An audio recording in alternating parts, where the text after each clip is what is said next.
रमज़ान का महीना जारी है और हुकूमत की जानिब से आवाम को रिलीफ फ्राहम करने के लिए मुख्तलिफ सस्ते बाजार जो है वो कायम किए गए हैं, जहाँ हुकूमत का दावा है कि आवाम को रिलीफ फ्राहम किया जा रहा है। लेकिन यहाँ पर आएँ तो पता चलता है हुकूमती दावों के बिल्कुल बरक्स सूरत हाल है, क्योंकि यहाँ के जो अशिया के निर्ख हैं उनमें और बाहर आम मार्केट में जो है वो कुछ ज़्यादा फ़र्क नज़र नहीं आता।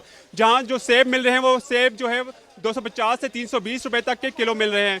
जो केले फी दर्जन है वो 200 से लेकर 320 रुपए तक दर्जन मिल रहे हैं, जो कि आम मार्केट में हम बात करें तो आम मार्केट में भी जो 300 रुपए तक केले मिल रहे हैं, जबकि सेब जो है वो 400 रुपए तक बाहर मार्केट में भी मिल रहे हैं। इसी तरह हम सब्जियों की बात करें तो सब्जी जो है आलू, जो फीका आलू है वो 5 किलो 294 रुपए तक का मिल रहा है। इसी तरह हम आलू सफ़ेद की बात करें तो 5 किलो जो है वो 180 रुपए का मिल रहा है। प्याज की बात करें तो प्याज 5 किलो 550 रुपए तक यहाँ पर उसके नर्ख मुकर्रर किए गए हैं। अदरक जो फ़ी किलो है वो 652 रुपए उसकी फ़ी किलो रेट मुकर्रर किया गया है। लहसन जो है वो फ़ी किलो 176 रुपये मिल रहा है, जबकि टमाटर जो है वो 104 रुपये तक के मिल रहे हैं।